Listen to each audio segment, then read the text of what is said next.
Telecallers గానో లేకపోతే ఒక ఆఫీస్ జాబ్గా వస్తున్నటువంటి వాళ్ళు ఈ జాబుల్లో శాశ్వతంగా ఉండిపోకూడదు అనేటువంటి ఆలోచన ఆయన. వారందరికీ కూడా మేము కోర్స్ ఇచ్చాం.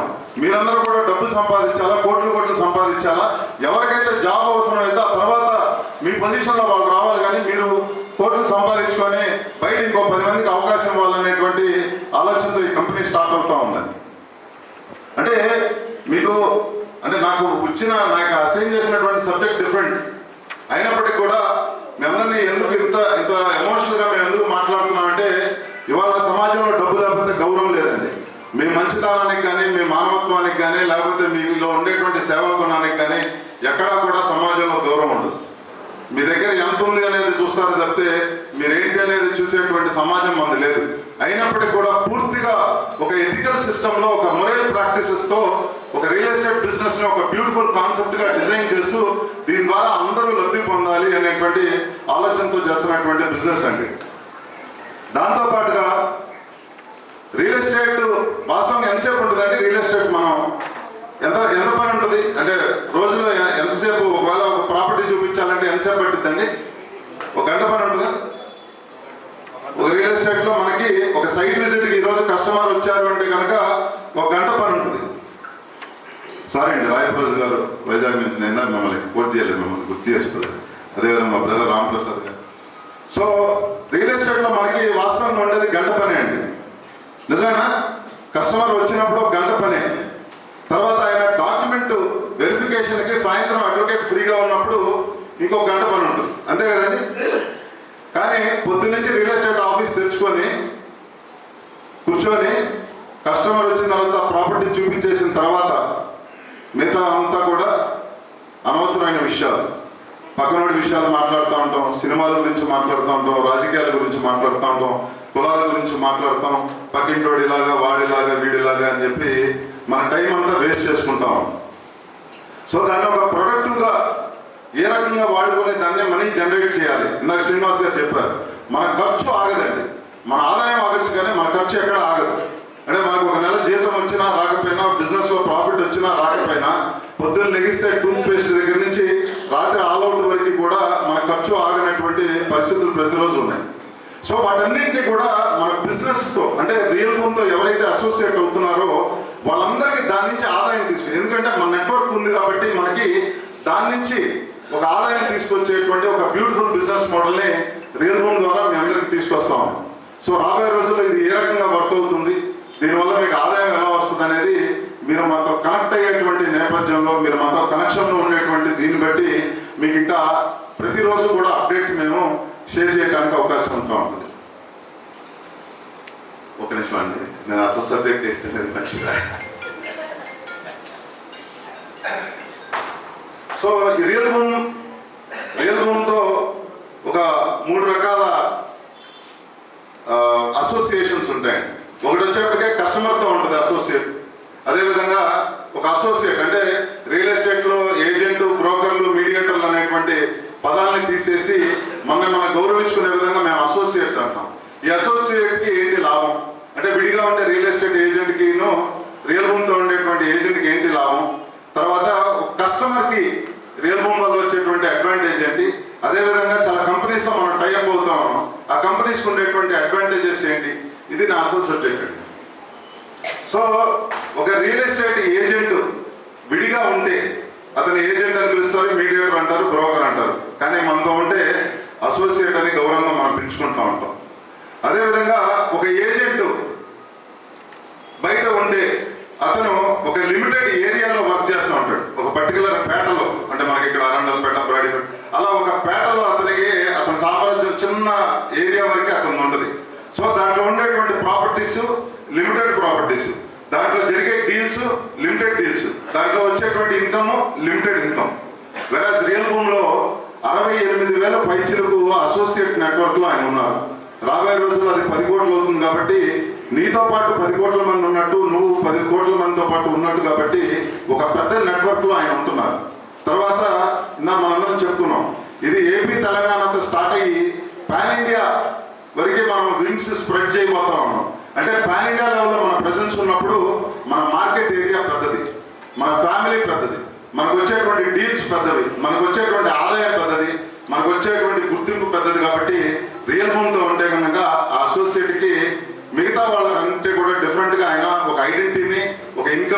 జనరేట్ చేసుకోవడానికి అవకాశం ఉంది. అదేవిధంగా అసోసియేట్కి విడిగా ఉంటే వచ్చేటువంటి ఇబ్బంది ఏంటి అంటే మీరందరూ కూడా ఫేస్ చేస్తుంటారు. చాలా మటుకు మనం డీల్ చేసిన తర్వాత ఎవరైనా కమిషన్ అగ్గొట్టిన వాళ్ళు ఎవరు ఉన్నారంటే ఒకసారి చేయగలుగుతండి, ఎవరన్నా డీల్ చేసిన తర్వాత కమిషన్ మిస్ అయిన వాళ్ళు. సో నేను కూడా సో చాలా సందర్భాల్లో ఏమైందంటే మనం డీల్ చేసిన తర్వాత అంటే 5 కోట్లు 10 కోట్లు పెట్టి ప్రాపర్టీ కొనడానికి సిద్ధంగా ఉంటారు, కానీ మనకు ఆ 1% 0.5% ఇవ్వడానికి మాత్రం మనసు రాదు. కానీ ఇక్కడ రియల్ భూమితో ఉండటం వల్ల ఒక గ్యారంటీడ్ కమిషన్ మనకు ఉంటుందండి. ఎలా ఉంటుంది గ్యారంటీడ్ కమిషన్ అంటే మనం బయ్యర్ దగ్గర నుంచి సెల్లర్ దగ్గర నుంచి ఒక కన్సెంట్ ఫామ్ తీసుకుంటున్నాం. మీరు కనుక నాకు ఆ ప్రాపర్టీ సంబంధించినటువంటి ప్రాపర్టీని కనుక మీరు అరేంజ్ చేసినట్టయితే మీకు నేను 2% సర్వీస్ ఛార్జ్ ఇవ్వగలవాడను అని చెప్పి అతని దగ్గర కన్సెంట్ ఫామ్ తీసుకో. మీరు విడిగా ఉంటే ఎవరు అగ్రిమెంట్ ఇస్తారండి? ఏమంటారు? అగ్రిమెంట్ నేను నీకు తెలియదా 30 ఏళ్ళ నుంచి గుంటూరులో ఉన్నాను. ఫస్ట్ డేగా నీకు అగ్రిమెంట్ ఏంది అంటాడు.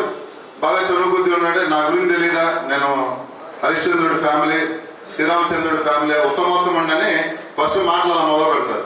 కానీ మనం ఏం నమ్మట్లేదండి. అంటే సమాజానికి అనుగుణంగా మనం కన్సెంట్ ఫామ్ వారి దగ్గర తీసుకుంటున్నాం కాబట్టి ఇక్కడ గ్యారంటీడ్ కమిషన్ వచ్చేటువంటి అవకాశం ఉంటుంది. అదేవిధంగా చాలా మంది అసోసియేట్స్ ఒక సెగ్మెంట్కి సంబంధించి వర్క్ చేస్తూ ఉంటారు. అంటే ఓపెన్ ప్లాట్స్ చేసేవాళ్ళు అపార్ట్మెంట్ ఫ్లాట్స్ కానివ్వండి, లేకపోతే అగ్రికల్చర్ ల్యాండ్స్ కానివ్వండి, ఇవన్నీ కూడా చేయరు వాళ్ళు.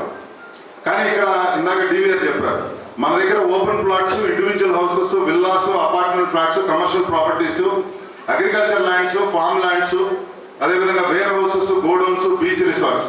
అంటే ఒక మనిషి 3 లక్షల రూపాయలు పెట్టుబడి పెట్టే దగ్గర నుంచి 1000 కోట్ల వరకు అతను పెట్టుబడి పెట్టాలంటే అతని ప్రాజెక్ట్ అంటే 3 లక్షలు అంటే ఇందా చెప్పినట్టు ఒక ఫార్మ్ ల్యాండ్ దగ్గర నుంచి 1000 కోట్ల వరకు అంటే ఒక మెడికల్ కాలేజ్, స్టార్ హోటల్లో కొనాలంటే కూడా ఆ కస్టమర్కి మన అసోసియేట్స్ ద్వారా వచ్చినటువంటి ప్రాపర్టీని ఆయనకి ఇచ్చేటువంటి పరిస్థితి ఉన్నప్పుడు గన్ షాట్గా మనం కమిషన్ తీసుకోవడానికి అవకాశం రియల్ భూమితోనే సాధ్యపడుతుందండి.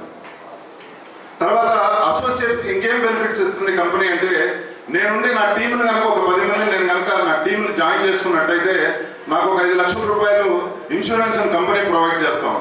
అదేవిధంగా ఒక 5 లక్షల రూపాయలు డిస్కౌంట్ కార్డు ప్రొవైడ్ చేస్తా ఉన్నాం. డిజిటల్ మార్కెటింగ్ సపోర్ట్ చేస్తా ఉన్నాం. ఒక అసోసియేట్ నెట్వర్క్లో తీసుకొని వస్తా ఉన్నాం. అదేవిధంగా ఒక పాన్ ఇండియా యాక్సెస్ ఉన్నటువంటి ఒక ప్లాట్ఫామ్ మీద మిమ్మల్ని తీసుకొని వస్తా ఉన్నాం. అదేవిధంగా ఆఫీస్ సపోర్ట్ ఉంటుంది, మన కో అసోసియేట్ సపోర్ట్ ఉంటుంది, అన్ని విధాల కంపెనీ సపోర్టు, ఇలా అన్ని సపోర్ట్స్ ఉన్నప్పుడు మనం ఒక రేమండ్స్ కంప్లీట్ మ్యాన్ లాగా మనం రియల్ ఎస్టేట్లోకి ఒక పర్ఫెక్ట్గా మనం ఎగ్జిక్యూట్ చేసుకోవడానికి అవకాశం ఉంటుంది. కాబట్టి ఇది విడిగా ఉండేటువంటి అసోసియేట్కి లేనటువంటి బెనిఫిట్ రియల్ భూమితో ఉందండి. అదేవిధంగా కస్టమర్స్కి ఏంటి అడ్వాంటేజ్? కస్టమర్కి విడిగా ఉండేటువంటి అసోసియేట్కి లేకపోతే రియల్ భూమితో ఉండేటువంటి అసోసియేట్తో డీల్ చేస్తే ఏంటి డిఫరెన్స్ అంటే, మన దగ్గర ఒక ప్రొఫెషనల్ అప్రోచ్ ఉంటుంది. మీరు రియల్ ఎస్టేట్లో ఇప్పుడు దాకా టాప్ లెవెల్ మేనేజ్మెంట్లో వాళ్ళకి ట్రైనింగ్స్ ఉంటాయి, కానీ ఒక ఆర్డినరీ అసోసియేట్గా కెరీర్ స్టార్ట్ చేసిన వాళ్ళకి ఒక రియల్ భూమి ద్వారా మాత్రమే ఒక ట్రైనింగ్ ప్రోగ్రామ్ ఇస్తున్నాము. ట్రైనింగ్ ఎందుకు అంటే, మనం ఏదైనా మాట్లాడేటప్పుడు ఆ కాన్ఫిడెన్స్తో మనం మాట్లాడినప్పుడు కస్టమర్ని కన్విన్స్ చేయడం చాలా ఈజీగా ఉంటుంది. ఒక ISO సర్టిఫైడ్ కంపెనీతో మనం వర్క్ చేస్తున్నాము. మన ఆ కాన్ఫిడెన్స్ మనం వెళ్ళి చెప్పినప్పుడు ఏంటంటే కస్టమర్ని కన్విన్స్ చేసేటువంటి పాసిబిలిటీ మనకు ఉన్నంతగా విడిగా ఉండేటువంటి అసోసియేట్ ఉండదు. కాబట్టి రియల్ భూమితో ఉండేటువంటి అసోసియేట్కి అదొక అడ్వాంటేజ్. అదేవిధంగా కస్టమర్కి ఏంటి అడ్వాంటేజ్ అంటే, మనం లీగల్లీ ఫిట్ ప్రాపర్టీస్ అంటే ఎన్క్యూమరెన్సెస్ ఫ్రీ ప్రాపర్టీస్, ఎక్కడైతే లిటిగేషన్ లేకుండా లీగల్గా ఫిట్గా ఉండదో ఆ ప్రాపర్టీస్ని మాత్రమే మనం ప్రమోట్ చేస్తాం. కాబట్టి కస్టమర్ తన హార్డ్ అండ్ మనీ ఏదైతే ఉందో ఒక సేఫ్ ప్లేస్లో ఇన్వెస్ట్ చేస్తున్నాడు అన్న ఫీలింగ్తో అతను ఉంటాడు. కాబట్టి రియల్ భూమి వల్ల కస్టమర్కి అడ్వాంటేజ్. అదేవిధంగా మీరు చూసినట్టయితే చాలా ప్రాపర్టీస్ అంటే చాలా కంపెనీస్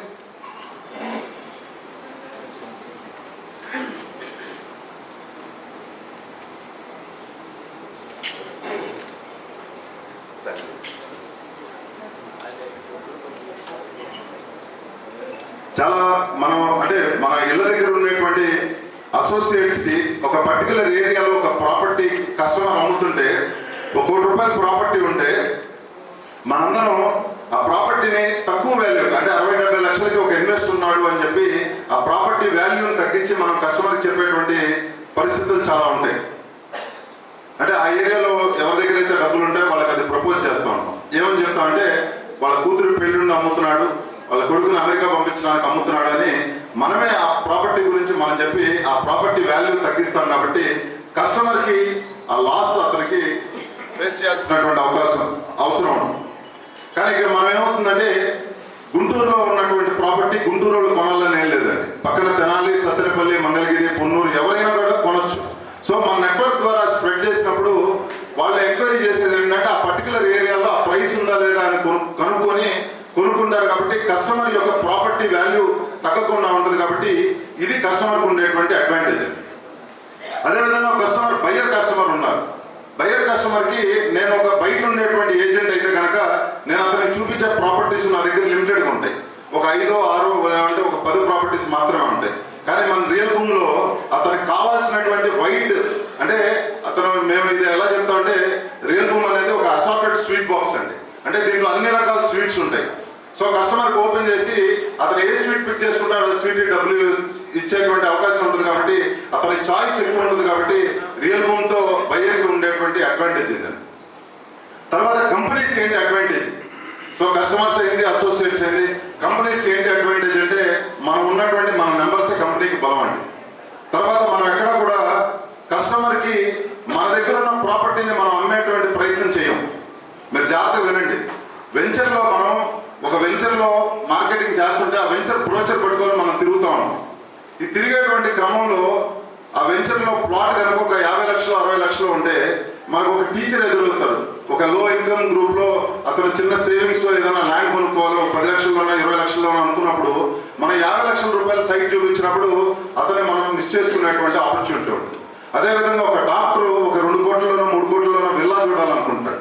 అతని పొటెన్షియల్ కస్టమర్ అని మీకు తెలుసు. అతని దగ్గరికి వెళ్ళి మీరు 50 లక్షల రూపాయలు ప్లాట్ చూపించినప్పుడు అతన్ని మిస్ చేసుకునేటువంటి అవకాశం ఉంది. కానీ మన దగ్గర ఉన్నటువంటి స్ట్రాటజిక్ అప్రోచ్ ఏంటంటే కస్టమర్కి ఏం కావాలి అనేది మనం కనుక్కుంటామండి.